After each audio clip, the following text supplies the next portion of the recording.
चलिए अब फिर से एक नया क्वेश्चन ले लेते हैं हम लोग, ठीक है। नया क्वेश्चन क्या है हमारा? क्वेश्चन क्या बोलता है? क्वेश्चन हमारा बोलता है कि जी Ramesh has his account at Punjab National Bank Delhi, okay. According to his cash book his balance on 31 March 2022, ठीक है, वाज ₹72,950 रुपीज़, ठीक है। He sent cheque for 90,075 rupees to his bank for collection, but check amounting to rupees 43,769 rupees were not collected by that date, ठीक है, कोई issue नहीं है। Out of the check issued by him in payment of his debt check of rupees 29,344 rupees were not presented for payment, prepare bank reconciliation statement, ठीक है, कोई दिक्कत नहीं, हम लोग बना लेंगे। लेकिन सबसे पहले तो आप ये जान लीजिए कि कौन सा आप लोगों को फॉर्मेट यूज करना है। आई मीन टू से सबसे पहले कौन से बैलेंस को लेके आपको दूसरा बैलेंस क्या निकालना है। तो सबसे पहले आप लोगों को बैलेंस दे दिया गया है हिंट में ही, cash book his balance is 259, sorry एक बार फिर से पढ़ लेता हूँ, 72,950 रुपीज़ आप लोगों को दिया हुआ है, ठीक है। फॉर्मेट मैंने ऑलरेडी तैयार कर रखा है तो क्योंकि आप लोगों को ज़्यादा टाइम ना लगे, ठीक है। चलिए, debit balance as per cash book आपको कितना दिया हुआ है एक बार देख लेते हैं, 72,950, ठीक है, इतना आप लोगों को बैलेंस दिया है। और बोलता है कि भाई मेरा एक चेक था जिसकी कीमत कितनी थी, कीमत थी पूरे की 90,075 रुपीज़ जो मैंने कलेक्शन के लिए दिया बैंक को, लेकिन बैंक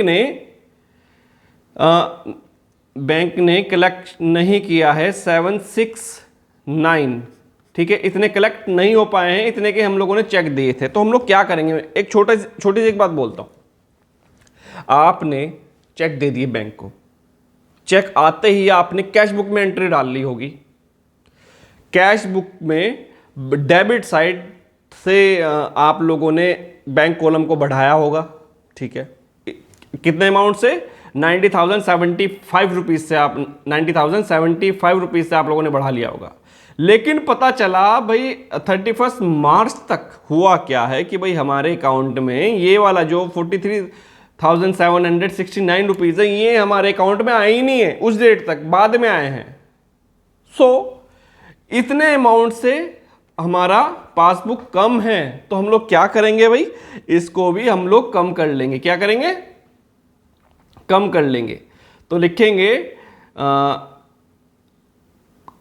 चेक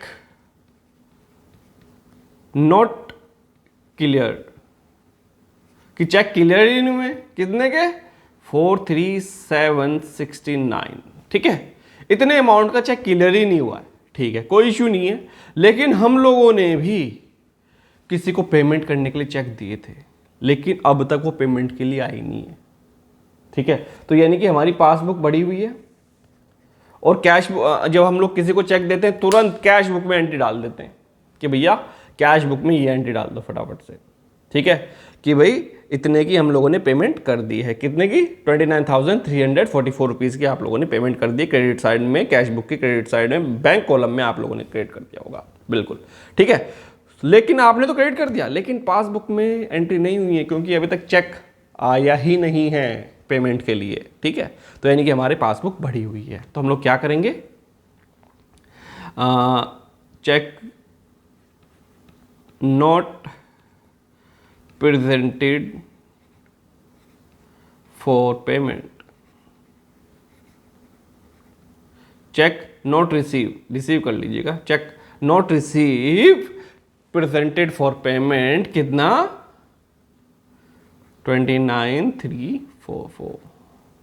अब टोटल कर लेते हैं, टोटल, या फिर आप लोग यहां पे भी लिख सकते हो, ठीक है, लेकिन मैं समझाने की उससे लिख रहा हूँ, आगे क्वेश्चंस में हम लोग वही फॉर्मेट यूज़ करेंगे तो चीज़ों को समझ लेते हैं हम लोग कि क्या क्या है, ठीक है। तो हमारे यहाँ पे बैलेंस कितना आ जाएगा, 0 अगर कैलकुलेशन करते हैं 2294, ठीक है। अब यहाँ पर तो सेम रहेगा 43769, लिख देंगे बैलेंस एज पर पासबुक। देखिए अगर आप लोग फटाफट से कैलकुलेशन कर सकते हैं तो आप लोग कर लीजिए, और अगर नहीं कर पा रहे हैं तो कैलकुलेशन को थोड़ा सुधारिएगा ज़रूर, क्योंकि कैलकुलेशन ही बहुत स्पीड पे क्वेश्चन का फर्क पड़ता है, ठीक है। तो यहाँ पे आपका बैलेंस कितना आ जाएगा 58525, ठीक है। ये आपका बैलेंस आ गया, बैलेंस एज पर पासबुक, ठीक है। इस चीज़ का आप लोगों को ध्यान रखना पड़ेगा, कैलकुलेशंस का भी, ठीक है। चलिए फिर आज के लिए हम लोग इतना ही रखते हैं। आई होप आप लोगों को ये वाला क्वेश्चन क्लियर हो गया होगा। मिलते हैं हम लोग अगली वीडियो में।